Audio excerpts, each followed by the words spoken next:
Black book में आगे बढ़ते हैं और देखते हैं ज्योग्राफी ऑफ इंडिया का अगला टॉपिक जो कि है सॉइल एंड एग्रीकल्चर।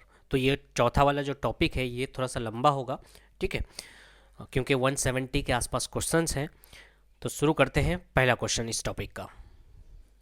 तो क्वेश्चन में आगे बढ़ने से पहले पहले हम लोग देख लेते हैं कि कहाँ कौन सा सॉइल है, ठीक है, क्योंकि सॉइल से रिलेटेड क्वेश्चन पूछा जाएगा, उससे अच्छा है कि पहले हम लोग कर लेते हैं। तो माउंटेन फॉरेस्ट और माउंटेन सॉइल कहाँ पे हैं? ये वाले एरिया में, ठीक है, जैसे जम्मू एंड कश्मीर, लद्दाख, उत्तराखंड और ये वाला अरुणाचल प्रदेश का ये वाला एरिया में, ठीक है। उसके बाद बात करते हैं अलुवियल सॉइल। तो अलुवियल सॉइल कहाँ पे होता है? ज़्यादातर ये वाला गैंगेटिक जो प्लेन है वो वाले एरिया पे, ठीक है। उसके बाद बात करें जहाँ पे गोदावरी, कावरी ये नदियाँ हैं, तो यहाँ पे भी देख सकते हैं, यहाँ पे भी अलुवियल सॉइल होता है, ठीक है।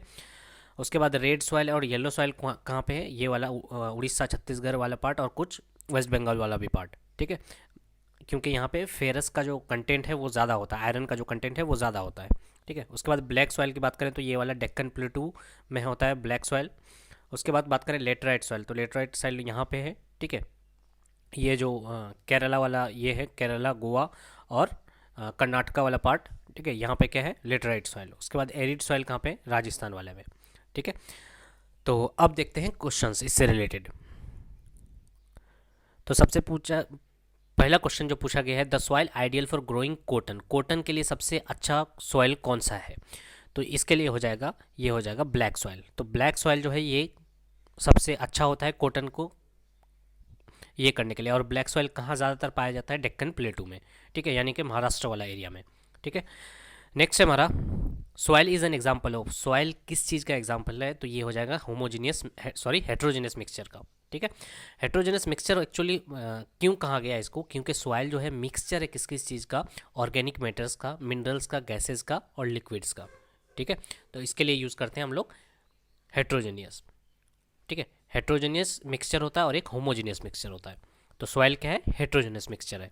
नेक्स्ट है हमारा, development of laterite soil is the result of, तो लेटराइट सॉइल एक्चुअली किस चीज़ का रिजल्ट है, ठीक है। तो ये होता क्या है? लीचिंग का। लीचिंग का मतलब क्या होता है? जब बारिश उरिश कंटिन्यूसली होते रहे या कंटिन्यूसली मौसम चेंज होते रहे, यानी धूप आ रहा है, गर्मी आ रहा है, फिर से बारिश हो रही है, इस तरह के चेंजेस होने से क्या होता है? ज़मीन वहाँ की खराब होने लगती है, ठीक है।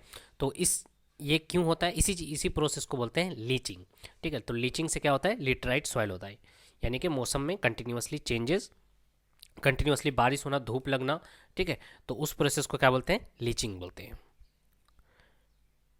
ठीक है। तो वही चीज़ लिखा हुआ है कि laterite soil is form under the condition of high temperature and heavy rainfall which alternate wet and dry periods which leads to leaching of soil, leaching only, sorry, living only oxides of iron and aluminium.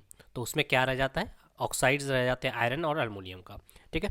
आगे बढ़ते हैं हम लोग, which soil is formed in area with high temperature and heavy rainfall. तो अभी बात की हम लोग जहाँ पे बहुत ज़्यादा हाई टेम्परेचर होगा और बहुत ज़्यादा रेनफॉल भी होगा। हाई टेम्परेचर का मतलब बहुत ज़्यादा धूप भी होगा और बहुत ज़्यादा बारिश भी होगी। तो उसकी वजह से कौन सा ये बनता है, कौन सा सॉइल बनता है? तो ये हो जाएगा लेटराइट सॉइल, ठीक है। लेटराइट सॉइल हम लोग देख चुके कहाँ पे बनता है, तो ये बनता है गोवा वाला एरिया में, ठीक है, गोवा, उसके बाद कर्नाटका और आपका केरल वाला एरिया। एक बार फिर से यहाँ पे देख सकते हैं आप लोग, ठीक है। लेटराइट सॉइल कहाँ बनना था? ये वाला एरिया में, ठीक है। ये वाला एरिया में कौन सा लेटराइट सॉइल था, ठीक है। आगे बढ़ते हैं हम लोग। नेक्स्ट है, soil having high content of aluminium and iron oxide is also known as. तो कौन सा ऐसा सॉइल है जिसमें हाई कंटेंट होता है अल्मोनियम ऑक्साइड का और आयरन ऑक्साइड का, ठीक है। तो ये हो जाएगा लेटराइट सॉइल, ठीक है। लेटराइट सॉइल का ही एक पार्ट है क्या? पेडल्फर सॉइल, ठीक है। तो पेडल्फर सॉइल का ही एक पार्ट होता है लेटराइट सॉइल। तो यहाँ पे लेटराइट सॉइल नहीं देकर के पेडल्फर लिखा था, इसलिए पेडल्फर हो जाएगा, ठीक है, याद रखना है आपको। तो ये लेटराइट का ही होता है। नेक्स्ट है हमारा, which soil develops on crystalline igneous rock in area of low rainfall in the eastern and southern part of Deccan plateau. तो बोला गया है कौन सा सॉइल डेवलप होगा इग्नियस रॉक्स की वजह से, igneous rocks in area of roll, बहुत ज़्यादा बहुत कम रेनफॉल होने की वजह से जो ईस्टर्न और सदर्न पार्ट ऑफ डेक्कन प्लेटू हो है, वहाँ पे कौन सा सॉइल डेवलप होगा? तो इसका आंसर हो जाएगा क्या? रेड सॉइल, ठीक है। नेक्स्ट है, which type of soil develops deep crack during hot weather. तो कौन सा सॉइल जो है, विच टाइप ऑफ, किस तरह का सॉइल बनेगा अगर डीप क्रैक्स होने लगे हॉट वेदर में। ठीक है, तो ये हो जाएगा ब्लैक सॉइल। ठीक है, तो ये भी सुने होंगे कि महाराष्ट्र वगैरह में क्या होता है कि बहुत ज़्यादा धूप होने की वजह से क्या होता है, हॉट वेदर होने की वजह से ज़मीन फट फट उठ जाती है, डीप क्रैक्स हो जाते हैं। ठीक है, तो वहाँ पे किस तरह का सॉइल होगा, ब्लैक सॉइल होगा। ठीक है, नेक्स्ट है which type of soil in India is locally known as regur soil. Regur soil किसको बोलते हैं, तो इसका आंसर भी हो जाएगा ब्लैक सॉइल। ठीक है, ब्लैक सॉइल को और एक नाम से भी जानते हैं, कॉटन सॉइल भी बोलते हैं, क्योंकि उसमें कॉटन की खेती सबसे अच्छे से होती है। नेक्स्ट है the percolation rate of water is the least in soil. तो परकुलेशन रेट जो है वाटर का वो सबसे कम कौन से सॉइल में होता है, तो ये हो जाएगा क्ले सॉइल में।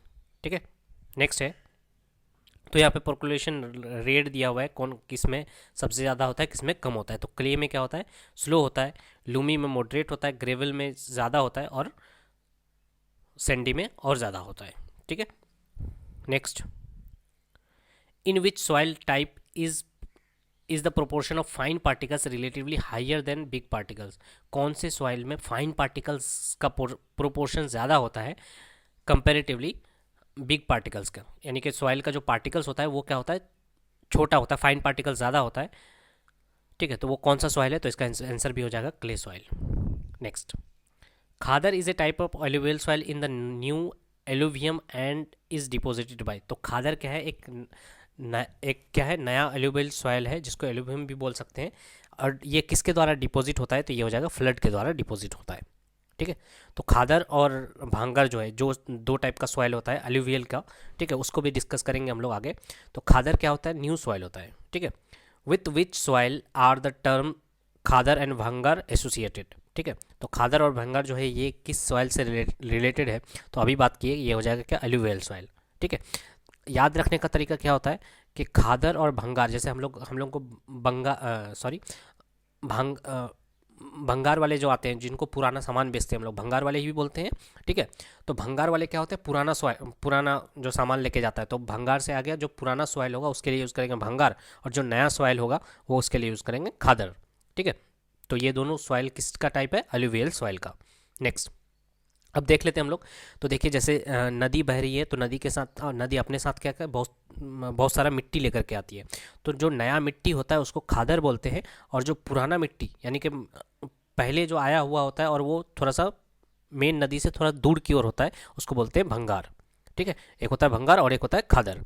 तो भंगार में क्या डिफरेंस है, भंगार क्या होता है, ओल्ड एलुवियल सॉइल होता है, जबकि खादर न्यूअर एलुवियल सॉइल होता है। ठीक है, और बात करें कि भंगार में क्या होगा, भंगार पुराना है तो लेस फर्टाइल होगा, और ये जो है खादर जो है ये बहुत ज़्यादा फर्टाइल होगा। ठीक है, आगे बढ़ते हैं हम लोग।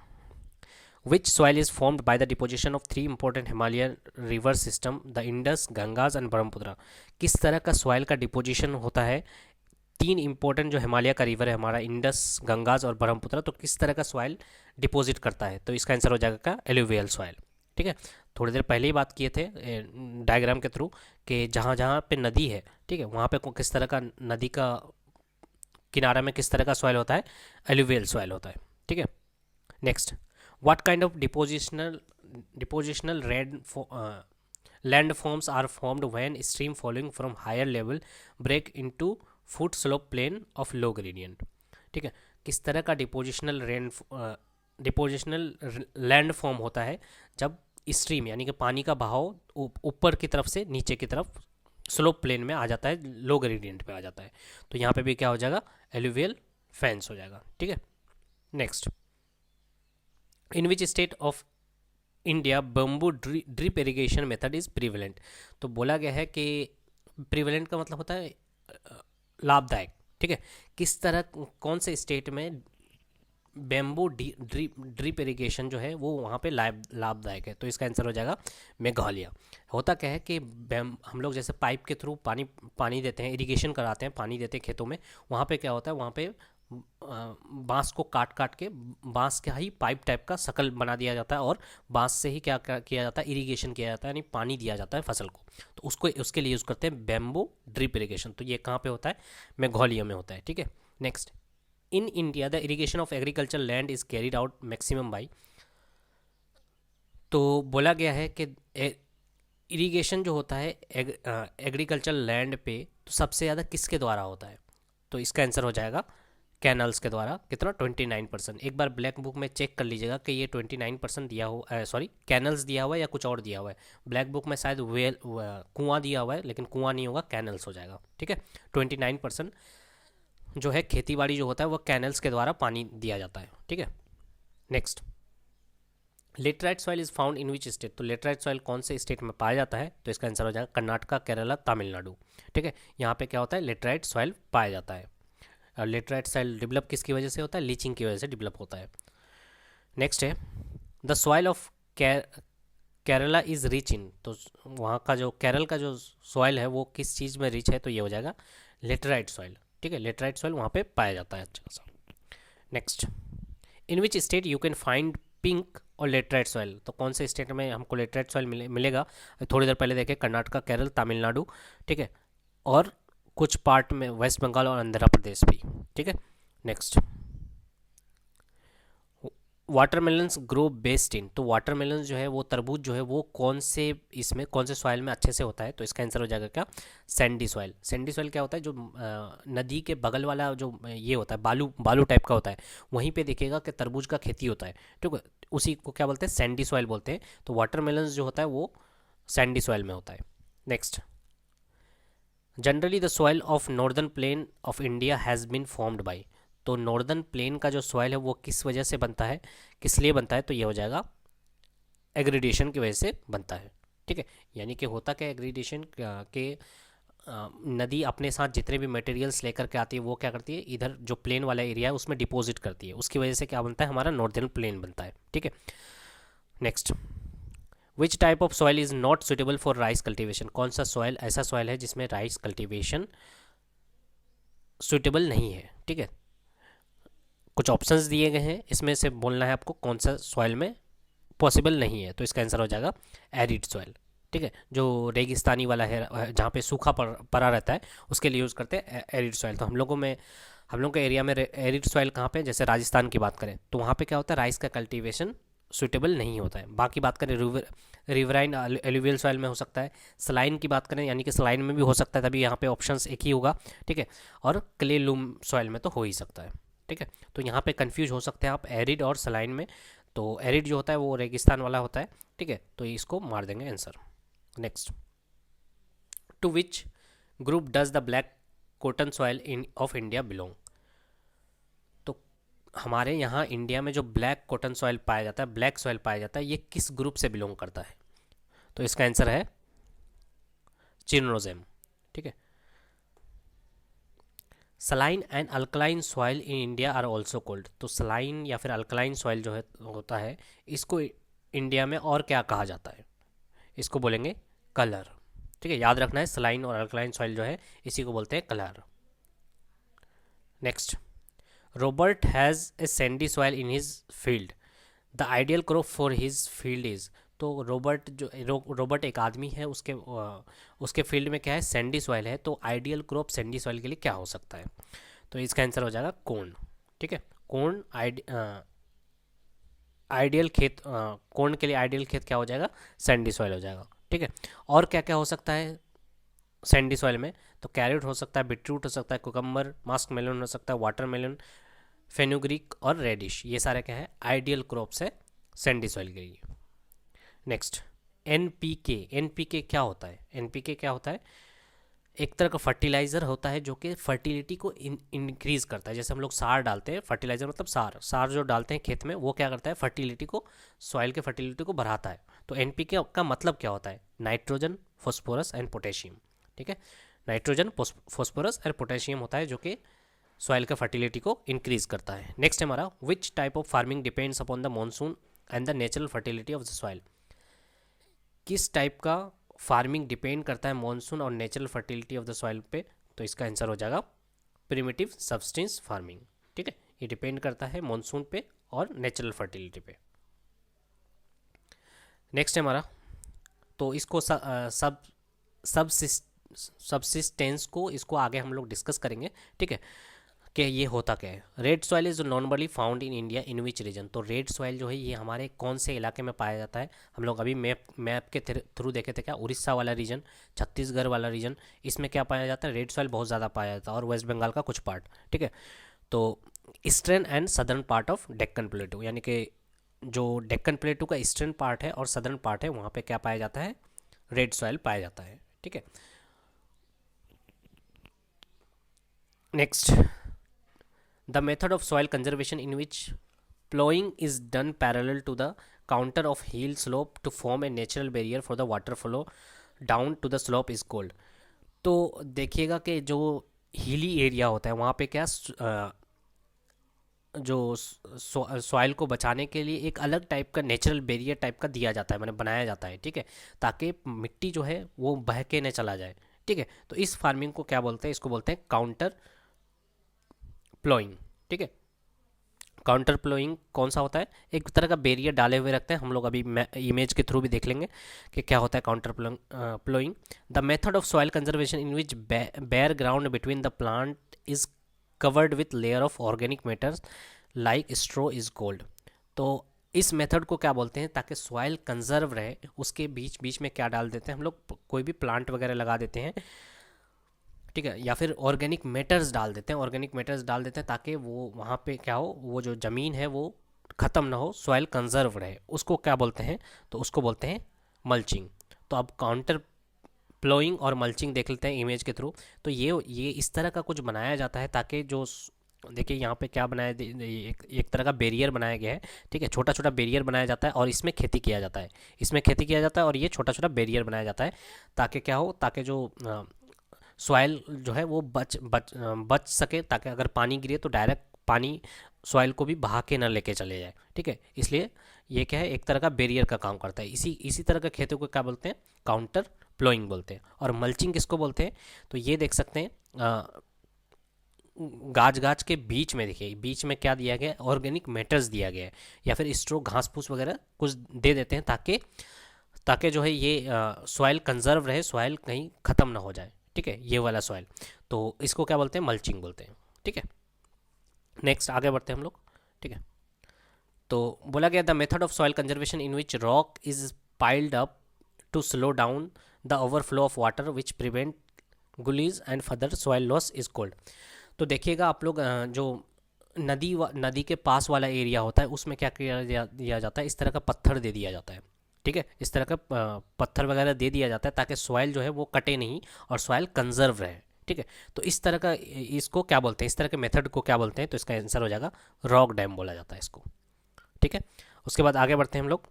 The method of soil conservation in the coastal and dry region where rows of trees are planted to check the winds movement to protect soil cover is called. तो यहाँ पे बोला गया है कि ये जो एक तरह का मेथड है, सॉइल कंजर्वेशन मेथड है, ये कोस्टल या फिर ड्राई रीजन्स में बनाया जाता है। और क्या किया जाता है कि खेत के बगल बगल में ना ये बहुत सारा ट्री को प्लांट कर दिया जाता है, ठीक है, to check the wind movement और प्रोटेक्ट द सॉइल। तो इस तरह के मेथड को क्या बोलते हैं, तो इस तरह के मेथड को बोलते हैं शेल्टर बेल्ट्स, ठीक है। आगे बढ़ते हैं हम लोग। The northern plain of India is formed of. तो नॉर्दर्न प्लेन, इंडिया का जो नॉर्दर्न प्लेन है वो किस चीज़ से बना है, तो ये हो जाएगा एलुवियल सॉइल से, क्योंकि नॉर्दर्न में क्या है, हमारे नॉर्दर्न प्लेन में गंगा रिवर, ब्रह्मपुत्रा रिवर और, ठीक है, अभी थोड़ी देर पहले पढ़े कौन सा रिवर था, गंगा, ब्रह्मपुत्रा और एक रिवर था इंडस, ठीक है। ये तीनों जो है हमारे नॉर्दर्न प्लेन को बनने में हेल्प करता है। इन विच स्टेट मार्शी और peaty soil is not predominantly found. तो कौन से स्टेट में मार्शी या पीटी सॉइल जो है ये नहीं पाया जाता है प्रोडोमिनेंटली, तो इसका आंसर हो जाएगा मध्य प्रदेश। तो और कौन कौन से पीटी सॉइल की बात करें तो पीटी सॉइल क्या होता है, रिच इन ह्यूमस और ऑर्गेनिक मैटर्स बहुत ज़्यादा पाया जाता है, ठीक है। कहाँ कहाँ पे पीटी सॉइल पाया जाता है उसकी बात करते हैं। यहाँ पे प्रोडोमिनेंटली नॉट फाउंड लिखा हुआ तो ये हो जाएगा मध्य प्रदेश। तो कहाँ कहाँ पाया जाता है ये भी तो देखना है। तो ये हो जाएगा southern Uttarakhand, northern part of Bihar and coastal areas of West Bengal, Orissa and Tamil Nadu. तो यहाँ पे क्या होता है, पिटी या फिर मार्सी सॉइल पाया जाता है। मध्य प्रदेश में प्रोडोमिनेटली नहीं पाया जाता है, ठीक है। तो बात करें कि पिटी सॉइल में क्या चीज़ ज़्यादा होता है, ह्यूमस और ऑर्गेनिक मैटर्स बहुत ज़्यादा होता है। Next, the method of soil conservation in which stones grass soils are use to build barrier along contour to trenches are made in front of the barrier to collect water is called. तो ऐसे को क्या बोलते हैं जहाँ पे stones का सहारा लिया जाता है, ग्रास का सहारा लिया जाता है, ठीक है, बैरियर बिल्ड करने के लिए, ठीक है। Along contour and trenches are made in front of barrier to collect water, इसको क्या बोलते हैं, बोलते हैं काउंटर बैरियर। अभी थोड़ी देर पहले पढ़े थे काउंटर प्लोइंग, तो उसी तरह से यहाँ पे बैरियर का जो काम कर रहा है उसको क्या बोलेंगे, काउंटर बैरियर, ठीक है। चाहे वो स्टोन का बना हुआ रहे, ग्रास का बना हुआ रहे या सॉइल का बना हुआ रहे, ठीक है। काउंटर प्लोइंग याद हो रहा है ना, जो हिली एरिया में किया जाता था उसको बोलते थे काउंटर प्लोइंग। प्लोइंग मतलब खेत को जोतना होता है। और अगर बैरियर का उसी जगह अगर बैरियर का बात बोले तो क्या हो जाएगा, contour barriers. Next, in which year the soil survey of India stabilize to carry out scientific survey of the soil. तो सॉइल सर्वे ऑफ इंडिया को कब बनाया गया था, साइंटिफिक सर्वे करने के लिए सॉइल का, तो ये हो जाएगा 1956। Next, effect the rate of humus formation of soil. तो कौन ऐसा है, कौन जो कि सॉइल का ह्यूमस जो है, सॉइल में जो ह्यूमस है उसके इफेक्ट डालता है उसके रेट पे। तो इसका आंसर हो जाएगा फ्लोरा एंड फौना। तो फ्लोरा क्या होता है, फ्लोरा किससे रिलेटेड होता है, प्लांट लाइफ से रिलेटेड, और फौना जो होता है एनिमल लाइफ से रिलेटेड। तो ये दोनों जो है ह्यूमस का फॉर्मेशन में असर डालता है। तो ह्यूमस एक्चुअली होता क्या है, दो बार ह्यूमस आ चुका है। तो ह्यूमस का मतलब ये होता है जैसे गाय का गोबर है, उसके बाद कीड़ा मकोड़ा है, ठीक है, या फिर प्लांट वगैरह क्या होता है, ज़मीन में धंस उस जाता है ना या पत्तियां वगैरह सरगल जाती हैं, तो उसी से क्या बनता है, ह्यूमस बनता है, जो प्लांट के लिए या ज़मीन के लिए बेनिफिशियल होता है, ठीक है। तो वही चीज़ पूछा है कि ह्यूमस फॉर्मेशन में कौन किस चीज़ का प्रभाव है, ठीक है। तो ये हो जाएगा फ्लोरा एंड फौना का। नेक्स्ट है हमारा, which instrument is use to measure soil water tension. कौन कौन सा इंस्ट्रूमेंट यूज़ किया जाता है सॉइल वाटर टेंशन मेजर करने के लिए, ठीक है। नेक्स्ट हमारा हो जाएगा tensiometer. Next, the thick deposit of glacial clay and other material embedded with moraines is known as. तो थिक डिपॉजिट जो है ये वाला देख सकते हैं यहाँ पे, ये मोटा मोटा थोड़ा सा मिट्टी जो है ये मोटा मोटा है, ठीक है, इसी को बोला है thick deposit of glacial clay. तो मोटा मोटा मिट्टी जो होता है इसको क्या बोला जाता है, ठीक है, तो इसको बोला जाता है karewas. Next, is not a kharif crop. तो इसमें से पूछा गया है, कुछ ऑप्शंस दिए गए थे, पूछा गया था कौन सा खरीफ क्रॉप नहीं है, तो ये हो जाएगा वीट एंड बार्ली, ठीक है। तो वीट एंड बार्ली अगर खरीफ क्रॉप नहीं है तो कौन सा क्रॉप है, तो ये हो जाएगा रबी क्रॉप, ठीक है। तो इन विच स्टेट, अगला क्वेश्चन है, in which state wheat is not produce. तो वीट कौन से एरिया में प्रोड्यूस नहीं होता है, तो इसका आंसर हो जाएगा तमिलनाडु। तो वीट कौन से एरिया में प्रोड्यूस होता है ये भी देखना पड़ेगा हम लोग को। तो वीट जो है सबसे ज़्यादा जो प्रोड्यूस होता है वो उत्तर प्रदेश, पंजाब, हरियाणा, मध्य प्रदेश, राजस्थान, बिहार एंड गुजरात, ठीक है। सबसे ज़्यादा की बात करें तो सबसे ज़्यादा कहाँ पे होता है, उत्तर प्रदेश में होता है, उसके बाद पंजाब में होता है। A crop grown in zaid season. तो तीन तरह का सीजन होता है, एक तो होता है जैद सीजन बोलिए या जैद क्रॉप बोलिए, ठीक है। तीन तरह का क्रॉप होता है, एक होता है रबी, एक होता है खरीफ और एक होता है जैद।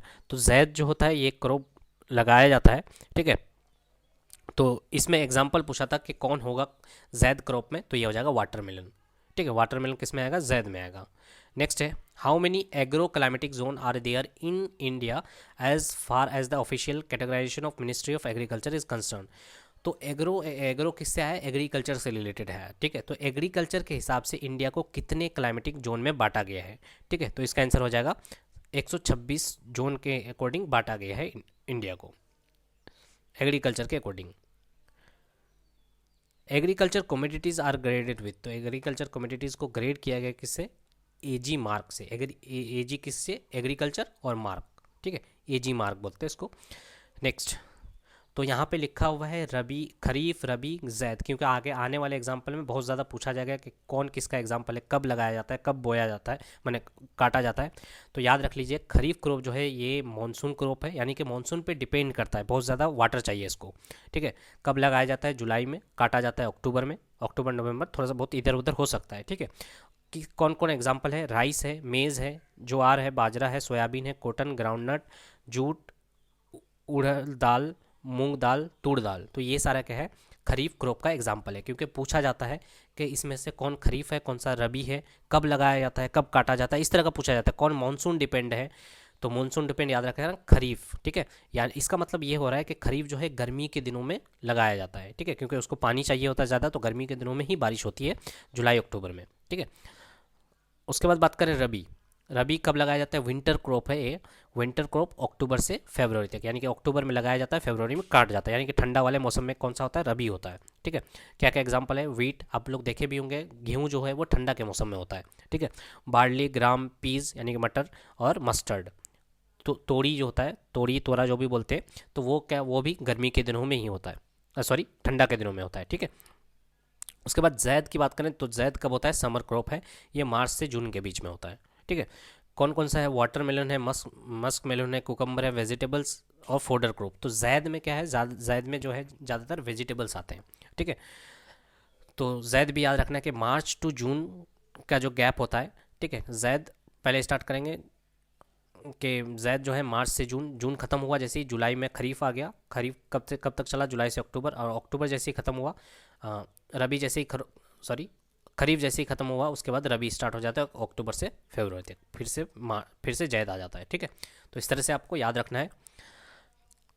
किस तरह के क्वेश्चन बनते हैं आगे देख लेते हैं अब हम लोग। अगला क्वेश्चन देखते हैं 45 number. Which crop are not grown in the kharif season. तो खरीफ सीजन में कौन सा क्रॉप नहीं उगाया जाता है? तो चार ऑप्शंस दिए गए थे, जिसमें सिर्फ एक ही सही था, तो इसका आंसर हो जाएगा बार्ली एंड मस्टर्ड। तो बार्ली एंड मस्टर्ड कौन सा? ये है खरीफ है, सॉरी बार्ली और मस्टर्ड जो है ये ठंडे के दिनों में लगाया जाता है, तो ये हो जाएगा rabi crops. Next, jhum cultivation is method of cultivation which is use to. तो झूम कल्टीवेशन जो है ये कहाँ पे किया जाता है? ये सेंट्रल हाईलैंड पे, ठीक है। अब ये झूम कल्टीवेशन होता क्या है? तो सुनिए, ध्यान से सुनिएगा, मैं इसको एक्सप्लेन कर देता हूँ। झूम कल्टीवेशन को ही शिफ्टिंग कल्टीवेशन बोलते हैं। एक्चुअली ये है क्या? तो ये होता है जब जब कोई फसल काट लिया जाता है, उसके बाद क्या करते हैं? उसके बाद उसको ऐसे ही कुछ दिनों तक छोड़ देते हैं। छोड़ देने के बाद क्या होता है? वहाँ पे जंगल झाड़ी होने लगता है, छोटा छोटा गाछ होने लगता है। उसको फिर उस गाछ को क्या कर देते हैं? कुछ दिनों के बाद उसको जला देते हैं। तो जलाने की वजह से वहाँ वो जो जल गया है वही क्या बनता है? एक तरह का फर्टिलाइज़र का काम करता है, और वो वहाँ पे फर्टिलिटी क्या होता है? इंक्रीज हो जाता है, जिसकी वजह से खेती बाड़ी अच्छे से हो पाती है। तो उसी को बोलते हैं झूम कल्टीवेशन। फिर से बता रहे हैं, झूम कल्टीवेशन होता क्या है कि कुछ महीनों के लिए क्या, एक फसल काटने के बाद कुछ महीनों तक उस लैंड को ऐसे ही छोड़ देते हैं। वहाँ पे छोटा छोटा गाछ होने लगता है, ठीक है, जंगल झाड़ी कुछ भी हो सकता है, ठीक है। उसी को फिर क्या करते हैं? कुछ दिनों के बाद जला देते हैं। जला देने के बाद क्या होगा? वहाँ पे उसका फर्टिलिटी बढ़ जाएगा, ठीक है। इसी को झूम कल्टीवेशन और शिफ्टिंग कल्टीवेशन बोलते हैं। कहाँ पे किया जाता है? अरुणाचल प्रदेश, मिजोरम, नागालैंड, ये सारा जो है ये झूम कल्टीवेशन के लिए जाना जाता है, ठीक है। Which is not a cause of low productivity in Indian agriculture. तो पूछा गया है लो प्रोडक्टिव इंडियन एग्रीकल्चर का लो प्रोडक्टिविटी का कॉज कौन सा नहीं है, ठीक है। तो इसका आंसर हो जाएगा कॉरपोरेटिव फार्मिंग। तो कौन कौन सा कॉज की वजह से हमारा जो ये क्या बोलते हैं, एग्रीकल्चर में प्रोडक्टिविटी क्यों नहीं आ रहा है, ठीक है। तो इसके कुछ कारण हैं। तो कौन कौन से कारण? ओवर क्राउडिंग इन एग्रीकल्चर में बहुत ज़्यादा over crowding, unhealthy rural atmosphere, inadequate non farm, inadequate का मतलब होता है इनसफिशियंट, ठीक है। उसके बाद size of holding, insecurity of land tenure, investment in adequacy, poor technique of production, और इनएडिक्वेट इरिगेशन फैसिलिटी। तो ये सारे की वजह से क्या होता है? हमारा जो एग्रीकल्चर का प्रोडक्टिविटी है वो बहुत कम होता है, ठीक है। आगे बढ़ते हैं हम लोग। The Indian rice research institute. तो इंडियन राइस इंस्टीट्यूट कहाँ पे है? तो इसका आंसर हो जाएगा कटक। तो कटक्स नहीं होगा, कटक होगा, ठीक है। यहाँ पे कटक्स लिखा गया है, कटक होगा। तो एक्चुअली में होता क्या है कि राइस, इसको याद रखने का तरीका क्या होता है? जैसे हम लोग राइस को चबाते हैं तो कट किस तरह का आवाज़ आता है? कट कट का आवाज़ आता है ना। तो उससे आ गया कि राइस रिसर्च इंस्टीट्यूट जो है ये कटक में, कट से आया कटक, ठीक है। Next, dry farming in India is extensively practice in. तो ड्राई फार्मिंग जो है ये कहाँ पे प्रैक्टिस किया जाता है ज़्यादातर? तो ये हो जाएगा डेक्कन प्लेटू में। डेक्कन प्लेटू बोले तो महाराष्ट्र वाला एरिया में, ठीक है। Crop rotation helps to. तो क्रॉप रोटेशन में क्या होता है कि eliminate parasite which have selective host, ठीक है। तो पैरासाइट एक तरह का प्लांट हो सकता है या फिर एनिमल हो सकता है जो क्या करता है? किसी और प्लांट वगैरह में रहता है, ठीक है, जिससे क्या हो, जिससे उसका फर्टिलिटी बढ़े या किसी तरह से प्लांट को हेल्प करता है, तो उसको बोलते हैं पैरासाइट। तो eliminate parasite which have selective host. ठीक है, इसके वजह से क्या होता है, हमारा हम लोग क्या करते हैं, क्रॉप रोटेशन करते हैं। Next, social forestry. Social forestry क्या है, growing and management of useful plant on the government on land. तो गवर्नमेंट के ज़मीन पे जब किसी तरह का प्लांट्स लगाया जाता है, मैनेजमेंट किया जाता है, तो उसको बोलते हैं social forestry. Next, rotation of crops means. Rotation of crops का मतलब क्या होता है, देखो ऊपर में ही लिखा हुआ था क्रॉप रोटेशन, ठीक है, 50 नंबर में, फिर से 52 नंबर में आ गया। तो इसका मतलब क्या होता है, growing of different crop in succession to maintain soil fertility. यानी कि एक ही ज़मीन में अलग अलग तरह का अगर प्लांट लगाएंगे तो क्या होगा, सॉइल का जो है वो फर्टिलिटी बढ़ेगा। ठीक है, जैसे एक दाल वगैरह का खेती करते हैं तो हम लोग जानते हैं कि अगर आप साइंस पढ़े हैं तो थोड़ा बहुत जानकारी होगा कि नोडल्स होता है उसमें, जिसमें क्या होता है, राइजोबियम बैक्टीरिया होता है, जिसकी वजह से क्या होता है, वो सॉइल का फर्टिलिटी बढ़ा देता है। ठीक है, तो अगर क्रॉप रोटेशन भी करते रहेंगे तो क्या होगा, सॉइल का फर्टिलिटी बढ़ेगा। High yielding plants can be produce by. तो हाई यील्डिंग प्लांट किसकी वजह से प्रोड्यूस हो सकता है, हाई यील्डिंग प्लांट का मतलब क्या होता है कि जो ऐसे प्लांट जिसमें बहुत ज़्यादा फसल होता हो या बहुत अच्छे से फसल होता हो, उसके लिए बोलते हैं हाई यील्डिंग प्लांट्स। ठीक है, उसके लिए तो क्या कर सकते हैं हम लोग, हाइब्रिडेशन कर सकते हैं। ठीक है, सुने भी होंगे हाइब्रिड प्लांट है, जिसकी वजह से क्या होता है, हाई यील्डिंग ये मिलता है। ठीक है, कल्टीवेशन ऑफ वीट रिक्वायर्ड। तो वीट का जो खेती है वो क्या मांगता है, तो ये इसका आंसर हो जाएगा moderate temperature and moderate rain. क्योंकि वीट का जो गेहूं का जो खेती होता है, गेहूं का फसल किस में आता है, रबी में आता है। रबी किस में लगाया जाता है, ठंडा में लगाया जाता है। तो ठंडे में क्या होता है, तो यहाँ पे मॉडरेट टेम्परेचर होगा और मॉडरेट रेन हो जाएगा। ठीक है, next, of which gross cropped area in India the food grain occupy. तो इसका आंसर हो जाएगा मोर देन 70%। यानी कि बोला गया है कि फूड ग्रेन्स जो है, यानी कि अनाज जो है वो इंडिया का कितना परसेंट ज़मीन कवर करता है। ठीक है, तो ये हो जाएगा more than 70%। Next, which district of Tamil Nadu is unfit for the cultivation due to increase salinity. तो कौन सा ऐसा डिस्ट्रिक्ट है तमिलनाडु का जो कि कल्टीवेशन के लिए अनफिट है। ठीक है, क्योंकि वहाँ पे सेलेनिटी बहुत ज़्यादा है। सेलेनिटी का मतलब नमकीन पानी जो होता है, नमकीनपन ज़्यादा है, जिसकी वजह से वहाँ पे कल्टीवेशन नहीं हो पाता है। तो इसका आंसर हो जाएगा नगा पट्टनियम नम। ठीक है, next, jhuming is a shifting agriculture practice in. तो झूमिंग कहाँ पे होता है, तो इसका आंसर हो जाएगा, सॉरी, ये हो जाएगा नॉर्थ ईस्टर्न इंडिया। झूमिंग जो होता है वो नॉर्थ ईस्टर्न इंडिया में होता है। आगे बढ़ते हैं हम लोग। Kharif crop is can be describe as the crop which are sown with the beginning of the season. तो खरीफ क्रॉप थोड़ी देर पहले बात किए थे हम लोग कि खरीफ क्रॉप कब लगाया जाता है। ठीक है, और रबी क्रॉप कब लगाया जाता है, जैद कब लगाया जाता है। तो यहाँ पे पूछ लिया गया खरीफ क्रॉप कब लगाया जाता है, सोन किया जाता है, मैंने बोया जाता है। ठीक है, तो इसका आंसर हो जाएगा क्या, रेनी सीजन में। ठीक है, तभी तो उसको, जैसे धान की बात करें तो वो खरीफ में आता है, उसको क्या चाहिए, बहुत ज़्यादा पानी चाहिए होता है। Kharif crops are sown at the beginning of south west monsoon. ठीक है, साउथ वेस्ट मानसून का बिगिनिंग में खरीफ क्रॉप को लगाया जाता है। Next, name the crop season in India that opens at the onset of south west monsoon in May June and harvested around October with major crop like rice millet. तो बोला गया है ऐसे क्रॉप को क्या बोलेंगे जो साउथ वेस्ट मानसून यानी कि मई जून में लगाया जाता है और काटा जाता है कब, अक्टूबर में। उसको क्या उसका एग्जाम्पल भी दिया है राइस और मिलेट। तो ऐसे क्रॉप्स को क्या बोलेंगे, ये हो जाएगा खरीफ क्रॉप्स। अब हम लोग आगे बढ़ते हैं। रबी क्रॉप्स आर जनरली हार्वेस्टेड इन। तो यहाँ पे पूछ लिया गया है कि रबी क्रॉप्स हार्वेस्टेड कब किया जाता है। तो बोया जाता है अक्टूबर में, लेकिन काटा जाता है कब, ठीक है। तो ये हो जाएगा यहाँ पे गलत, हार्वेस्टेड की बात पूछा गया है। ठीक है, हार्वेस्टेड कब किया जाता है, मार्च, फरवरी मार्च में या मार्च अप्रैल में। ठीक है, याद रखिएगा, अगर बोने सोन का लिखा हुआ रहता तो ये हो जाता अक्टूबर नवंबर में और काटा जाता है कब, फरवरी मार्च में। ठीक है, नेक्स्ट है हमारा रबी क्रॉप्स आर सोन इन। तो रबी क्रॉप्स को बोया कब जाता है, अक्टूबर नवंबर में। Which food crop in India is sown in October November and reaped in April.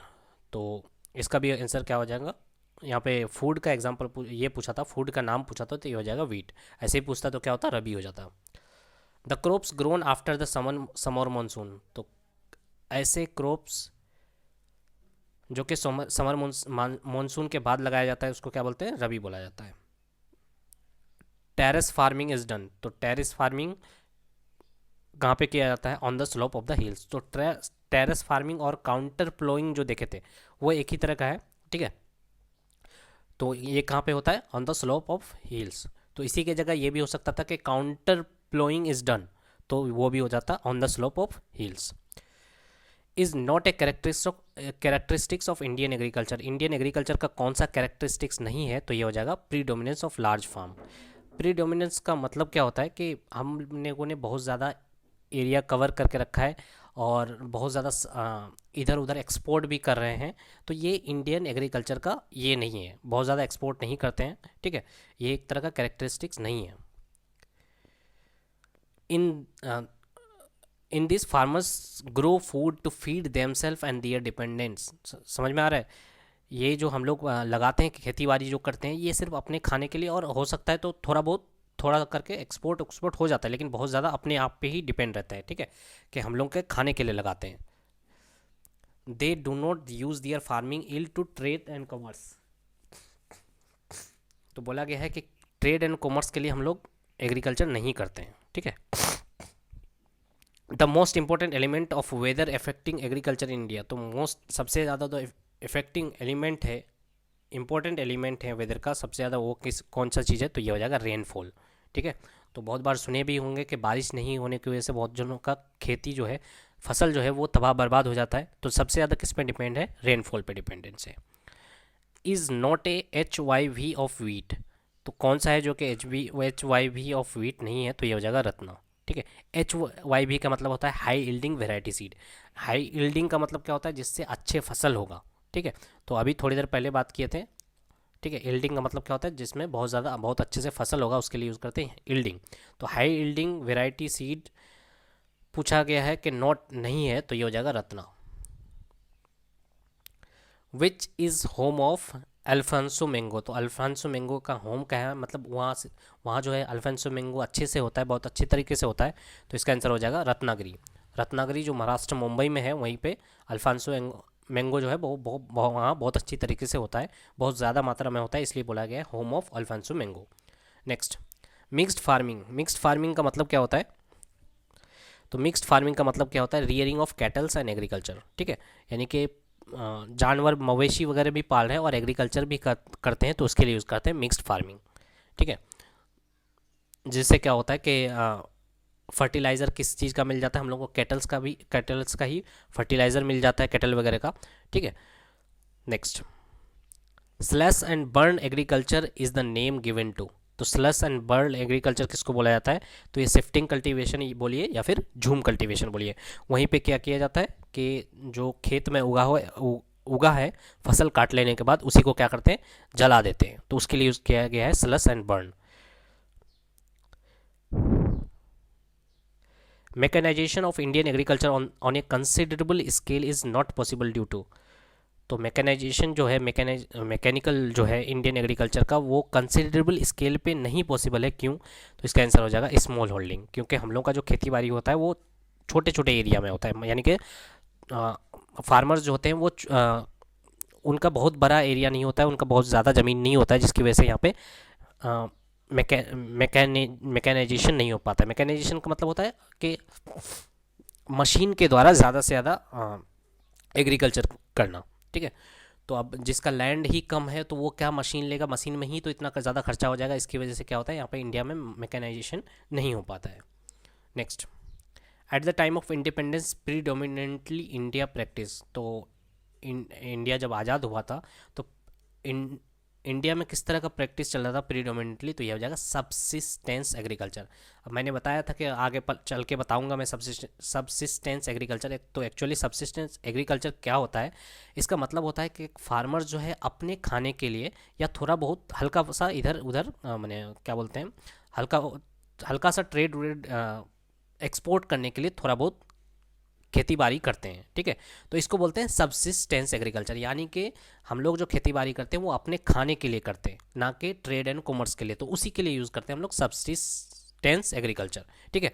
तो क्या लिखा हुआ है, agriculture subsistence agriculture occurs when farmers grow food crops to meet the needs of themselves and their families on small holding। जब छोटे ज़मीन पे अपनी ही ज़रूरत को अपने खाने के लिए जब कोई फसल या एग्रीकल्चर किया जाता है उसको बोलते हैं सबसिस्टेंस एग्रीकल्चर। तो इंडिया में सबसिस्टेंस एग्रीकल्चर हुआ करता था इंडिपेंडेंस के टाइम पे, अभी ज़्यादा हो गया है।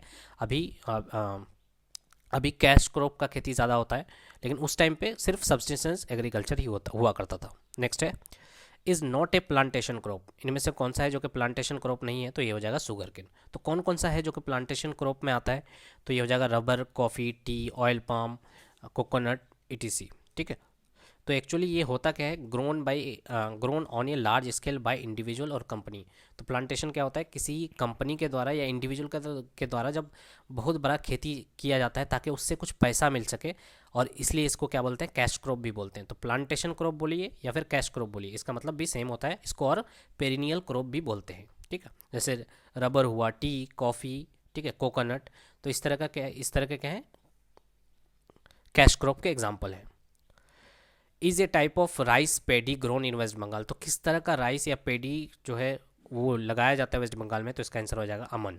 नाम क्या है, Aman. Next, crop rotation is being adopted. तो क्रॉप रोटेशन किस लिए किया जाता है, to increase the productivity of the land, या फिर फर्टिलिटी बढ़ाने के लिए क्रॉप रोटेशन किया जाता है। नेक्स्ट पूछा गया है, इज ए रबी क्रॉप। इनमें से कौन सा है जो कि रबी क्रॉप है, तो ये हो जाएगा वीट। वीट होता शुगर क्या बोलते हैं, तोड़ी का जो खेत होता है वो भी होगा, ठीक है। ये किस में आता है, रबी क्रॉप्स में आता है। What is the duration of cold weather season in India. तो duration of cold weather season, winter का सीजन कब से कब तक होता है, दिसंबर टू फरवरी, ठीक है। Is not a cash crop. Cash crop कौन सा नहीं होता है, थोड़ी देर पहले ही देखे थे हम लोग, रबर, कॉफ़ी, टी वगैरह ये सब किस में आ रहा था, कैश क्रॉप में। तो ज्वार जो है ये कैश क्रॉप में नहीं आता है। What is the duration of hot weather season. तो अभी थोड़ी देर ऊपर वाले में पूछा गया है कोल्ड वेदर सीजन, नीचे में पूछा गया है समर सीजन। तो ये हो जाएगा मार्च टू मई। और मार्च टू ही मई में किस तरह का खेती किया जाता है, जायद क्रॉप्स का खेती किया जाता है। Pokkali a unique variety of rice which can sustain in salinity in endemic to which state of India. तो पोखाली एक यूनिक वेराइटी है राइस का जो कि सैलिनिटी यानी कि जहाँ पे बहुत ज़्यादा नमकीन है, ठीक है, ज़मीन, वहाँ पे भी खेती किया जाता है। तो इसका आंसर हो जाएगा केरला में, ठीक है। केरला में एक तरह पोखाली जो है एक तरह का राइस है जो सैलिनिटी पे भी हो जाता है। Which is the most essential or staple crop of Kerala. कौन सा सबसे ज़्यादा, स्टेपल क्रॉप का मतलब क्या होता है कि सबसे ज़्यादा वहाँ पे किफ़ायती है, एसेंशियल है। तो कौन सा हो जाएगा, ये हो जाएगा rice. The most commonly consumed staple cereals in India is, तो इसका आंसर भी राइस हो जाएगा। Next, the disease blast is related to which crop. तो डिजीज ब्लास्ट जो होता है ये एक तरह का बीमारी होता है, ये कौन से क्रॉप में होता है, ब्लास्ट डिजीज जो है ये कौन से क्रॉप में होता है, तो ये भी राइस में ही होता है। Next, in the context of agriculture the term बरानी रिफर्स टू। बरानी एक्चुअल में है क्या, एग्रीकल्चर टर्म से रिलेटेड है लेकिन किस चीज़ से है, ठीक है। तो ये हो जाएगा रेन फीड फार्मिंग, जो कि डिपेंड करता है किसमें, रेनफॉल फॉर वाटर, ठीक है। Next, what is grown as a kharif crop in the northern and rabi crop in the southern part of India. तो कौन सा ऐसा क्रॉप है जिसको बोया जाता है नॉर्दर्न में खरीफ क्रॉप के तौर पे, और रबी क्रॉप कहाँ पे, सदर्न पार्ट में। तो ये इसका आंसर हो जाएगा सीसम, यानी कि तिल का जो खेती होता है वो तिल जो है वो नॉर्दर्न पार्ट में खरीफ के टाइम पे किया जाता है, लेकिन सदर्न पार्ट में रबी के टाइम पे किया जाता है। Next, which of the following is kharif. इनमें से कौन सा है जो कि खरीफ है यानी कि रबी नहीं है, तो इसका आंसर हो जाएगा कॉटन। कॉटन क्या है, खरीफ है, रबी नहीं है। A system in which local farmers way are allowed to cultivate temporarily within a plantation is known as. तो ये एक तरह का सिस्टम है जहाँ पे फार्मर्स लोगों को अलाउ किया जाता है कि आप लोग कल्टीवेशन कीजिए, ठीक है, टेम्परेरी बेसिस पे। तो इसको क्या बोला जाता है, तुंगिया कल्टीवेशन, ठीक है।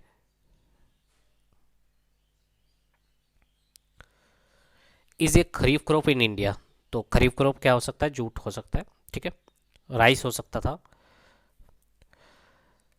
ब्राउन पेपर किसको बोलते हैं, which is called brown paper, jute को बोला जाता है brown paper. Next, which crop is not source of vegetable oil, कौन सा सोर्स नहीं है वेजिटेबल ऑयल का, यानी कि वेजिटेबल ऑयल जो होता है वो किसका सोर्स नहीं है, तो ये हो जाएगा वीट से। वीट से तो हम लोग को वेजिटेबल ऑयल नहीं मिलता है। तो वेजिटेबल ऑयल जो है कहाँ कहाँ से मिलता है, तो ये भी देख लेते हैं। वेजिटेबल से मिलता है, नट्स से मिलता है, सीड से मिलता है वेजिटेबल ऑयल। सिल्क फार्मिंग को क्या बोला जाता है, ठीक है, सिल्क का जो पालन पोषण होता है या सिल्क बनाया जाता है, जहाँ पे सिल्क फार्मिंग को क्या बोलते हैं, सेरीकल्चर बोलते हैं। Shifting cultivation is known as in the north east India, तो शिफ्टिंग कल्टीवेशन को ही क्या बोला जाता है, झूम फार्मिंग बोला जाता है, ठीक है। Kullu valley in India is famous for the cultivation of, तो कल्लू वैली कहाँ पे है, हिमाचल में है। कल्लू वैली जो है ये किस लिए फेमस है, तो ये हो जाएगा एप्पल्स के लिए, ठीक है। एप्पल्स की खेती बहुत ज़्यादा होती है कल्लू वैली में, इसलिए फेमस है। The variety of coffee largely grown in India, तो इंडिया में जो कॉफ़ी का वैरायटी है वो कौन सा लगाया जाता है, तो ये हो जाएगा अरबिका, ठीक है।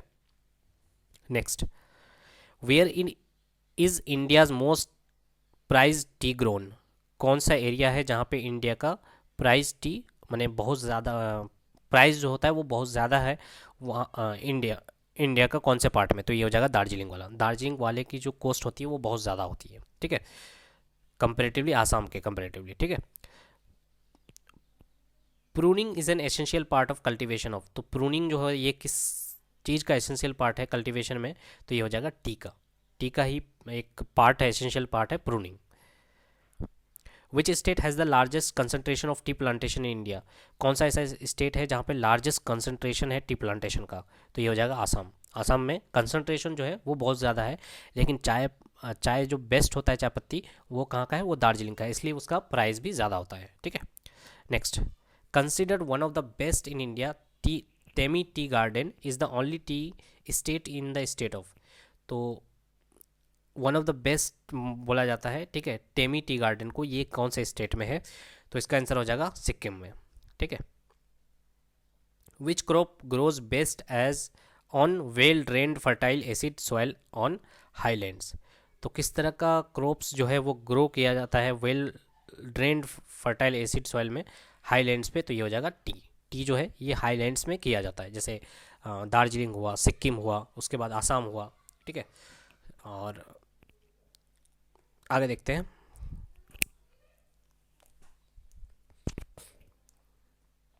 अगला क्वेश्चन है 101, यानी कि हम लोगों ने 100 क्वेश्चन जो है कंप्लीट कर लिया है सॉइल एंड एग्रीकल्चर का, अभी 70 क्वेश्चन और बचे हैं, ठीक है।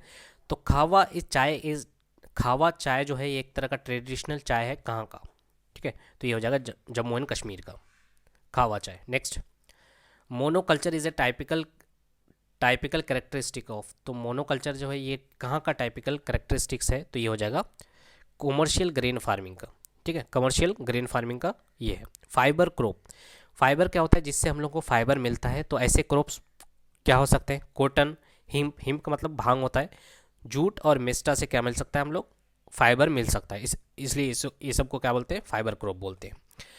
नेक्स्ट है the most ideal region for the cultivation of coffee in India is, तो सबसे अच्छा जो रीजन है कॉफ़ी कल्टीवेशन के लिए वो कौन सा है, तो डेक्कन प्लेटू। अगर डेक्कन प्लेटू ऑप्शंस में नहीं रहता तो हम लोग कर्नाटका वाला एरिया में मार सकते थे, ठीक है, क्योंकि कर्नाटका में सबसे ज़्यादा कॉफ़ी की खेती होती है, ठीक है।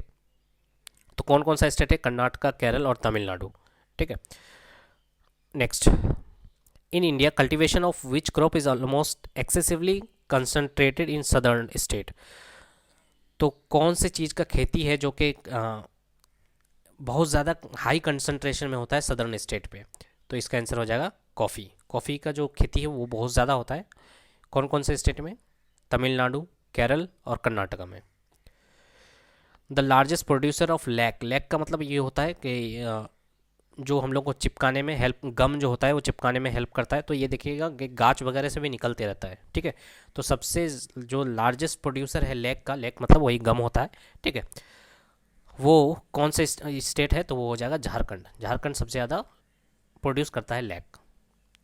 विच state is the leading state of in mulberry sericulture. तो सेरिकल्चर का मतलब सिल्क का फॉर्मेशन, यानी कि सिल्क का पालन पोषण। तो मालबेरी सेरिकल्चर जो है ये कौन से स्टेट में सबसे ज़्यादा होता है, तो ये हो जाएगा कर्नाटका में, ठीक है। Next, which state produces the largest amount of spices.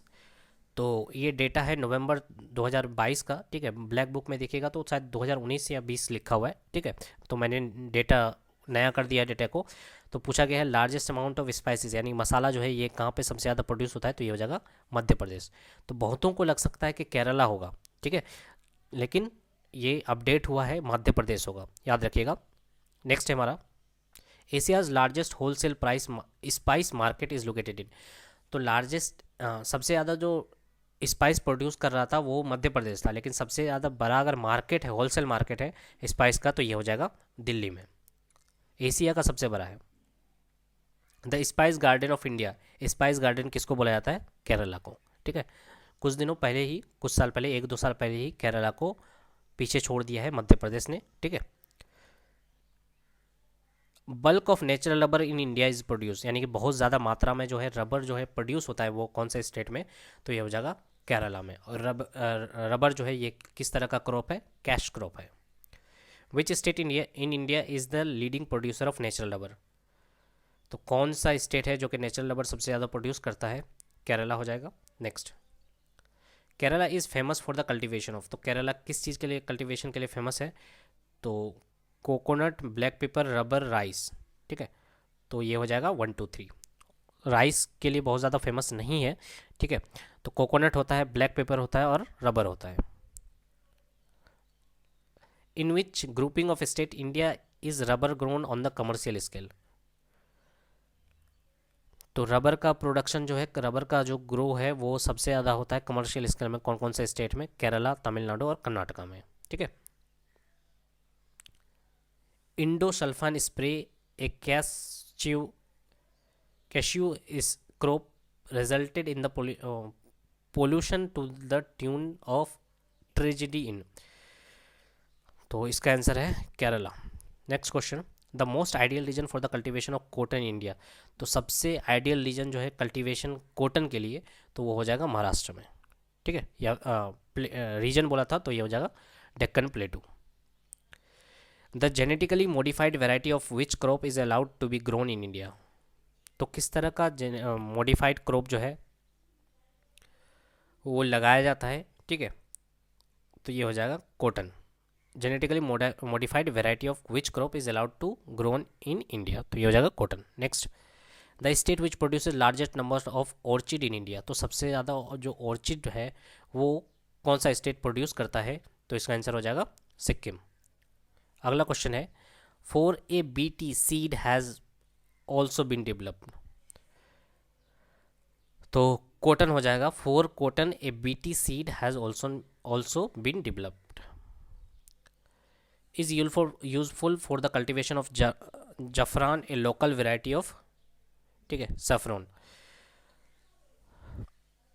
Saffron का एक लोकल वेराइटी है जाफरान। तो इसका कल्टीवेशन के लिए क्या यूज़फुल रहता है, तो इसका आंसर हो जाएगा करेवाज। थोड़ी देर पहले ही देखे थे करेवाज कौन सा था, जो एलुवियल सॉइल से आया हुआ मिट्टी जो थोड़ा सा मोटा हो जाता है, ठीक है, और उसको कुछ ग्लेशियल मड भी लिखा हुआ था, जो मोटा मोटा मिट्टी था उसके लिए यूज़ करते हैं करेवाज। नेक्स्ट, तो ये जाफरान कल्टीवेशन के लिए हेल्पफुल होता है। जाफरान एक्चुअली है क्या, सैफरॉन का ही वेराइटी है। आगे बढ़ते हैं हम लोग। India is the largest producer and export of. तो इंडिया सबसे ज़्यादा प्रोड्यूसर और एक्सपोर्ट किस चीज़ का है, तो ये हो जाएगा माइका का, ठीक है। The crop which occupies maximum cultivated area in India. तो ऐसा कौन सा क्रॉप है जो कि सबसे ज़्यादा जगह लेता है, जगह लिया हुआ है, मैक्सिमम कल्टिवेशन किया जाता है, ये हो जाएगा राइस। राइस सबसे ज़्यादा इंडिया में कल्टिवेशन किया जाता है, ठीक है। Maximum wheat producing state in the India. तो तो सबसे पहले देखे थे हम लोग ये क्वेश्चन, क्या हो जाएगा, यूपी हो जाएगा। In which state is the largest producer of pulses, pulses मतलब दाल, है ना। तो पल्सेस जो है ये कौन सा स्टेट में ये किया जाता है, तो ये हो जाएगा राजस्थान, उसके बाद मध्य प्रदेश। ठीक है, ब्लैक बुक में शायद मध्य प्रदेश दिया हुआ है, आप एक बार चेक कर लीजिएगा ब्लैक बुक से। तो अभी अभी के डेटा के अकॉर्डिंग क्या हो जाएगा, पल्सेस का सबसे ज़्यादा कहाँ पे होता है, राजस्थान में होता है। What is the India's rank in the world in milk production, तो मिल्क का प्रोडक्शन में इंडिया का रैंक कौन सा है, तो ये हो जाएगा पहला rank. Is considered as cash crop in India, तो कैश क्रॉप ग्राम क्या है, कैश क्रॉप में आता है। ठीक है, टी, कॉफ़ी, रबर, ठीक है, ये सब कैश क्रॉप में आता है। Second largest producer of cotton textile in India is, तो सेकंड लार्जेस्ट पूछा गया है तो ये हो जाएगा गुजरात। ठीक है, टेक्सटाइल जो है सबसे ज़्यादा, कॉटन टेक्सटाइल जो है सेकंड में कौन प्रोड्यूस करता है, गुजरात। अगर फर्स्ट की बात करें तो ये क्या हो जाएगा, महाराष्ट्र हो जाएगा। विच state is called rice bowl of India, rice ball किसको बोला जाता है, तो ये हो जाएगा आंध्र प्रदेश को क्या बोला जाता है, राइस बॉल ऑफ इंडिया।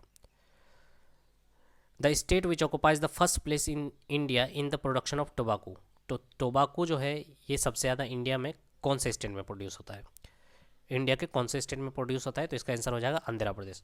ठीक है, तो याद रखने का मैंने पहले कैसे याद रखा था कि टोबाकू जो है वो टोबाकू मैंने टोबाकू वगैरह खाते हैं तो धुआं धुआं हो जाता है, अंधेरा हो जाता है। ठीक है, तो उससे याद रखा था मैंने, टोबाकू जो है वो आंध्र प्रदेश में सबसे ज़्यादा प्रोडक्शन होता है। The largest number of cotton textile mill in India, तो सबसे ज़्यादा जो कॉटन टेक्सटाइल मिल है ये कहाँ पे है, महाराष्ट्र में है। ठीक है, और कॉटन की बात करें, अभी बात की है कि कॉटन टेक्सटाइल सब सेकेंडली कहाँ पे होता है, तो गुजरात में होता है। The production of onion is the highest in, तो सबसे ज़्यादा जो है ओनियन का प्रोडक्शन यानी कि प्याज का प्रोडक्शन सबसे ज़्यादा कहाँ पे होता है, महाराष्ट्र में होता है। Which is the largest jute producing state in India, jute सबसे ज़्यादा कहाँ पे कौन से स्टेट में होता है, तो ये हो जाएगा वेस्ट बंगाल। ठीक है, in slanting hills Indian terrain experience more than 20 cm of annual rainfall which crop can be cultivated best, तो स्लैंटिंग हिल जो होता है वो ढाल वाला जो ज़मीन होता है, ठीक है, हिली एरिया जो होता है वहाँ पे अगर 200 सेंटीमीटर से ज़्यादा, more than 200 centimetres annual rainfall होता है, तो वहाँ पे कौन सा कल्टिवेटेड जो होगा बेस्ट होगा, तो इसका आंसर हो जाएगा टी। ठीक है, क्योंकि पानी रुकेगा नहीं, क्योंकि स्लैंटिंग हाइट है, हिल्स है, जिसकी वजह से क्या होगा, वहाँ पे टी का खेती अच्छे से हो पाएगा। India is the largest producer and consumer of, तो इंडिया सबसे ज़्यादा प्रोड्यूसर भी है और कंज्यूम भी करता है, यानी कि जितना ज़्यादा पैदा भी करते हैं उसी तरह से हम लोग कंज्यूम भी कर लेते हैं, खा भी लेते हैं, जो भी है। ठीक है, तो ये हो जाएगा टी का कंज्यूमशन, प्रोड्यूसर भी बहुत ज़्यादा होता है और कंज्यूमर भी बहुत ज़्यादा है। Name the food crop which gives highest output in India, तो फूड क्रॉप कौन सा है जो कि हाईएस्ट आउटपुट देता है, तो ये हो जाएगा wheat. Is the largest producer of cardamom in India, cardamom को मतलब क्या होता है, इलायची, तो सबसे ज़्यादा इलायची कहाँ प्रोड्यूस होता है इंडिया में, तो इसका आंसर हो जाएगा Kerala. Next, how can a dairy farmer reduce fodder consumption by the cattle and also increase milk production, तो फोडर कंजम्पशन को कैसे कम किया जाए लेकिन दूध में क्या हो फिर भी बढ़ोतरी हो, तो कैसे हो सकता है ये डेयरी फार्मर। ठीक है, तो इसका आंसर हो जाएगा क्या, by allowing the cattles to graze in the field, यानी कि उसको अगर मवेशियों को अगर चढ़ने के लिए छोड़ दिया जाए तो उसको क्या फोडर ज़्यादा देने की ज़रूरत नहीं पड़ेगी, लेकिन मिल्क का प्रोडक्शन भी इंक्रीज कर जाएगा। Baling, mustering, shearing are activities connected with, तो इस तरह का जो ये जो टर्म्स है ये किससे कनेक्टेड है, कौन से किस फील्ड से रिलेटेड है या कौन से खेती से रिलेटेड है, तो इसका आंसर हो जाएगा सीप रियरिंग, यानी कि सीप का जो रियरिंग होता है, पालन पोषण होता है, उसमें बेलिंग, मस्टरिंग और शेयरिंग का टर्म आता है। ठीक है, नेक्स्ट है which buffalo breeds is found in south western part of Gujarat, तो किस तरह का ब्रीड पाया जाता है बफेलो का south western part of Gujarat में, तो इसका आंसर हो जाएगा सुरेती। मिथुन एक cattle breed is found in, तो मैथुन जो है ये एक तरह का कैटल ब्रीड है, ये कहाँ पे मिलता है, तो ये हो जाएगा अरुणाचल प्रदेश में। Next, which of the following mammals is not a common source of fibre, तो कौन सा ऐसा एनिमल है, मेमल है जिसमें हम लोग को फाइबर नहीं मिलता है, तो और कुछ ऑप्शंस दिया गया था, लामा, एंगोरा गोट, अल्पाका और जेब्रा, तो जेब्रा से फाइबर नहीं मिलता है, ठीक है। बाकी जितने भी लिखे हुए हैं ये सीप का ही सीप जैसा ही दिखता है, यानी कि सीप जैसा ही दिखता है, तो उससे क्या होगा, हम लोग को फाइबर मिल सकता है। इस based farming system is developed to improve environmental control over production of fish. ये एक फार्मिंग सिस्टम बनाया गया था ताकि इम्प्रूव हो, ठीक है, improve environmental control over production of fish. तो ये हो जाएगा biofloc is the term used for breeding of fish in specially constructed tanks and ponds। तो एक तरह का टर्म है जो कि ब्रीडिंग ऑफ फिश करने के लिए यूज़ होता है, कहाँ पे, कंस्ट्रक्टेड टैंक्स और पोन्ड्स में। तो ये हो जाएगा पीसी कल्चर, या ऐसा भी बोल सकते हैं कि फिश का जो पालन पोषण होता है, ठीक है, ब्रीडिंग का मतलब उसको उसकी जात उसको बढ़ाना, ठीक है, तो उसका जो पालन पोषण होता है उसको क्या बोलते हैं, पीसी कल्चर बोलते हैं। Next, with which crop has the green revolution has been associated. तो ग्रीन रेवोल्यूशन का नाता किस चीज़ से है, तो ये हो जाएगा वीट से। वीट से रिलेटेड है green revolution. Green revolution was started in, तो ग्रीन रेवोल्यूशन स्टार्ट कब हुआ था, तो ये हो जाएगा 1960 में। The term green revolution has been used to indicate higher production through. तो ग्रीन रेवोल्यूशन जो था ये टर्म यूज़ किया गया था ताकि ज़्यादा से ज़्यादा प्रोडक्शन हो, किसके थ्रू, तो इसका आंसर हो जाएगा enhance agriculture productivity per hectare, यानी कि हेक्टर वाइज जो है वो एग्रीकल्चर का प्रोडक्टिविटी बढ़े, यानी कि पर हेक्टर पे ज़्यादा से ज़्यादा खेती हो, ठीक है, या ज़्यादा से ज़्यादा फसल हो। The green revolution was mainly directed to increase the production of. तो ग्रीन रेवोल्यूशन मेनली जो है ये किस चीज़ पे फोकस किया गया था, ताकि उस चीज़ का प्रोडक्शन इंक्रीज हो, तो ये हो जाएगा फूड ग्रेन्स, ठीक है, अनाज जो होता है उस पर डिपेंड, उसके लिए ही यूज़ किया गया था green revolution. What has not been component of the agriculture strategy that brought about the green revolution. तो कौन सा कंपोनेंट नहीं था जो कि ग्रीन रेवोल्यूशन से रिलेटेड है, ठीक है, तो ये हो जाएगा ग्रांटेड मैक्सिमम प्राइस। तो ग्रीन रेवोल्यूशन आने के बाद ये इसमें ये कंपोनेंट नहीं था कि मैक्सिमम प्राइस आपको मिलेगा ही जो आप खेती कर रहे हैं, तो ये इंक्लूड नहीं था, कंपोनेंट नहीं था इस चीज़ का, ठीक है। तो ये मैक्सिमम प्राइस जो है ये बाद में आया था, ग्रीन रेवोल्यूशन के बाद में। नेक्स्ट है, the concept of minimum support price for crop was announced for the first time by the government of India after. तो एमएसपी की बात करें, मिनिमम सपोर्ट प्राइस जो की बात करी गई थी, तो ये किस चीज़ के बाद किया गया था, ग्रीन रेवोल्यूशन का, माने ग्रीन रेवोल्यूशन का कंपोनेंट नहीं था, लेकिन बाद में इस चीज़ को डिस्कस किया गया था। The package technology which brought about green revolution comprise mainly of. तो ये हो जाएगा किस तरह का टेक्नोलॉजी एडॉप्ट कर रहे थे हम लोग ताकि ग्रीन रेवोल्यूशन अच्छे से हो पाए। तो इरिगेशन अच्छे से कर रहे थे, बायोकेमिकल फर्टिलाइज़र यूज़ करने लगे, high yield variety of seeds use करने लगे, ठीक है। तो 150वां क्वेश्चन तक पहुंच चुके हैं, अब 20-22 क्वेश्चन बचे हैं, ठीक है। Green revolution was the most successful. तो सबसे ज़्यादा जो सक्सेसफुल हुआ था ग्रीन रेवोल्यूशन वो कौन से स्टेट में हुआ था, तो हुआ था पंजाब, हरियाणा और यूपी, ठीक है, सबसे ज़्यादा सक्सेसफुल रहा था। Under which plan did the government introduce an agriculture strategy which gave rise to green revolution. तो कौन से प्लान के तहत गवर्नमेंट ने इंट्रोड्यूस किया था, ठीक है, जिससे ग्रीन रिवोल्यूशन को और ज़्यादा राइज मिला था, तो ये हो जाएगा थर्ड 5 ईयर प्लान, ठीक है। थर्ड 5 ईयर प्लान कब से था, 1961 से 1966 में, ठीक है। हम लोग अभी पढ़े ग्रीन रिवोल्यूशन कब लाया गया था, 1960 में, और उसी के बाद गवर्नमेंट ने क्या किया, थर्ड 5 ईयर प्लान में गवर्नमेंट ने ग्रीन रिवोल्यूशन को और ज़्यादा राइज दिया, ठीक है। Next, who is consider as the father of green revolution. किसको बोला जाता है ग्रीन रिवोल्यूशन का फादर, तो इसका आंसर हो जाएगा नॉर्मन बोरलॉन्ग। नेक्स्ट है ऑपरेशन फ्लड। ऑपरेशन फ्लड किससे रिलेटेड है, तो ये हो जाएगा मिल्क प्रोडक्शन से। Who among the following personalities was known as the architect of operation flood. किसको कहा जाता है आर्किटेक्ट ऑफ ऑपरेशन फ्लड, तो ये हो जाएगा वर्गेश कोरेन। तो ये दोनों नाम आपको बहुत ज़्यादा याद रखना है, क्योंकि ग्रीन रिवोल्यूशन से रिलेटेड क्या है, नॉर्मन बोरलॉन्ग, और मिल्क प्रोडक्शन से रिलेटेड है Verghese Kurien. Setting of which of these is associated with white revolution in India. तो किस चीज़ का सेटअप जो है का एसोसिएशन था वाइट रेवोल्यूशन से, तो ये हो जाएगा अमूल। अमूल जो अभी हम लोग भी अभी भी हम लोग खाते हैं, वही अमूल की बात कर रहा है, ठीक है। उसका एसोसिएशन था किससे? वाइट रेवोल्यूशन से, ठीक है। तो कौन सा रेवोल्यूशन किस चीज़ से रिलेटेड है? तो ग्रीन रेवोल्यूशन जो है ये एग्रीकल्चर से रिलेटेड है। वाइट रेवोल्यूशन मिल्क और डेयरी प्रोडक्शन से है। ब्लैक रेवोल्यूशन पेट्रोलियम से है। उसके बाद पिंक किस चीज़ से रिलेटेड है? ओनियन प्रॉन्स से। ब्राउन रेवोल्यूशन लेदर और कोका से रिलेटेड है, ठीक है। उसके बाद ब्लू रेवोल्यूशन फिश से रिलेटेड है। गोल्डन रेवोल्यूशन हॉर्टिकल्चर से रिलेटेड है। और येलो रेवोल्यूशन ऑयल सीड से रिलेटेड है, ठीक है। Next, in India yellow revolution is associated with, तो येलो रेवोल्यूशन अभी देखिए किससे रिलेटेड है? ऑयल सीड से, ठीक है। Next, golden revolution refers to, तो गोल्डन रेवोल्यूशन किससे रिलेटेड है? हॉर्टिकल्चर से। Related area of golden revolution is, तो गोल्डन रेवोल्यूशन से रिलेटेड किससे है? फ्रूट्स है, वेजिटेबल्स है, उसके बाद ऑर्नामेंटल प्लांट्स है, ये सारे किस में आता है? हॉर्टिकल्चर में आता है, ठीक है। तो इसी के लिए इसी का लेना देना किससे है? गोल्डन रेवोल्यूशन से है। ब्राउन रेवोल्यूशन, तो ब्राउन रेवोल्यूशन किससे रिलेटेड है?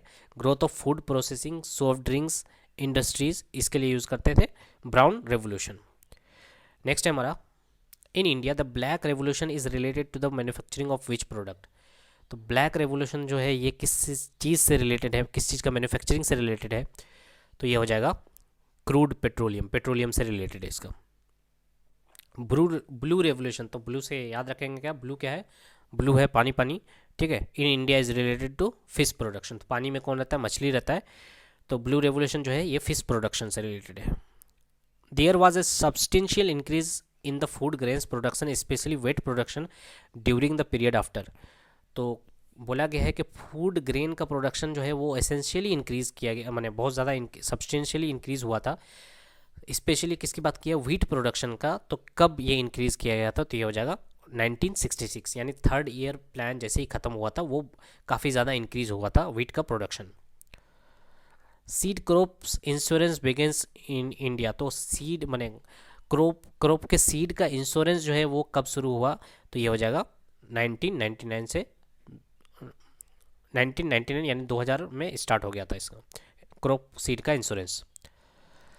The percentage of India's total population employed in agriculture is nearly, तो पूछा गया है टोटल परसेंटेज का कि इंडिया के लोग कितने परसेंट में एग्रीकल्चर से लगे हुए हैं, जुड़े हुए हैं, ठीक है। तो ये हो जाएगा 60%। Approximately how much is the net area under crop shown in India, तो इंडिया का जितना एरिया है उसका लगभग कितना एरिया में हम लोग क्या करते हैं? खेती बाड़ी करते हैं। तो ये हो जाएगा 14 करोड़ हेक्टर्स, ठीक है। लगभग इतना में खेती किया जाता है। Who decide the minimum support price, यानी कि एमएसपी जो है वो किसके द्वारा डिसाइड किया जाता है? तो commission on agriculture cost and price, CACP, इसके द्वारा डिसाइड किया जाता है, ठीक है। और जो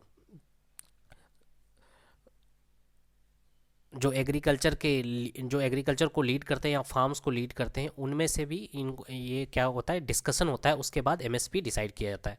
ऐसा नहीं होता है कि CACP के द्वारा ही पूरा एमएसपी डिसाइड कर लिया जाता है। ये मीटिंग होती है, उसके बाद ही डिसाइड होता है, ठीक है। Next, based on the recommendation of the commission of agriculture cost and price declares minimum support price in India, तो किसके रिकमेंडेशन पे ऐसा किया जाता है? तो ये हो जाएगा department of agriculture corporation and welfare, farmers welfare. तो ये जो मिनिस्ट्री है डिपार्टमेंट ऑफ एग्रीकल्चर, इसके द्वारा ये डिक्लेयर्स किया जाता है एमएसपी, ठीक है।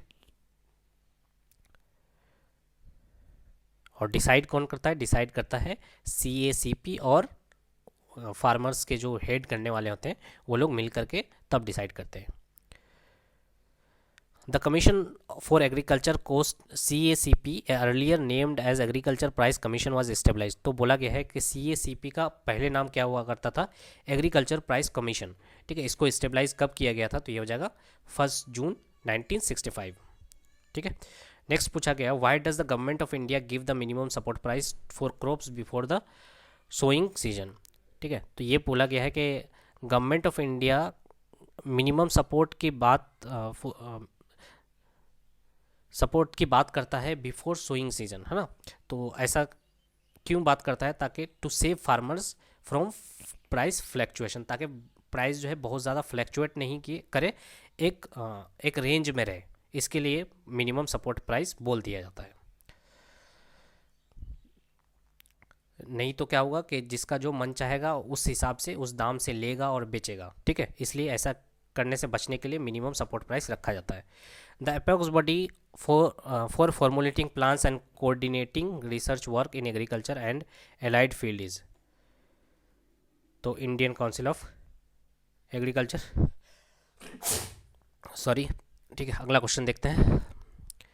Which state become the first to regulate the cultivation of crop by telling farmers what to grow as a part of its pilot project? तो कौन से स्टेट ने पायलट प्रोजेक्ट लाया था और उसके तहत बताया गया था कि कौन सा क्रॉप लगाने से आपको ज़्यादा से ज़्यादा फ़ायदा होगा, ठीक है। तो ये था तेलंगाना स्टेट, इन्होंने ही पायलट प्रोजेक्ट लाया था। व्हाट इज़ ब्रिंगा इन उड़ीसा, तो पूछा गया है ब्रिंगा जो है उड़ीसा में किस चीज़ को बोला जाता है, तो ये हो जाएगा local name of slash and burn agriculture, यानी कि झूम कल्टीवेशन, शिफ्टिंग कल्टीवेशन, इसी को उड़ीसा में क्या बोला जाता है, ब्रिंगा बोला जाता है, ठीक है। Slash and burn type of farming is also known as shifting farming, ठीक है। Next, in the context of Indian agriculture the terms bewar, dahiya and podu are the local names of, तो इंडियन एग्रीकल्चर में टर्म है बेवर, दहिया और पोडू, ये लोकल नेम कहाँ का है, तो ये हो जाएगा, ये प्रिमिटिव फॉर्म ऑफ कल्टीवेशन है, ठीक है। Next, which state is traditionally associated with the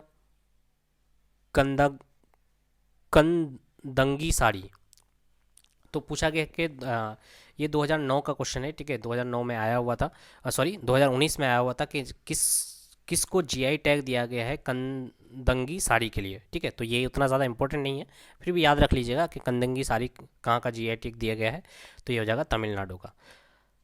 next है, विच of the following products of which of the following products which has earn the geographical indication for the Dindigul Tamil Nadu in the year 2019, तो कौन से product को GI tag दिया गया था, कहाँ का, डिंडिगुल तमिलनाडु का, तो ये हो जाएगा लॉक्स, वहाँ का जो ताला था डिंडीगुल का यानी कि तमिलनाडु का, वहाँ पे उसको क्या मिला था, जीआई टैग्स मिला था।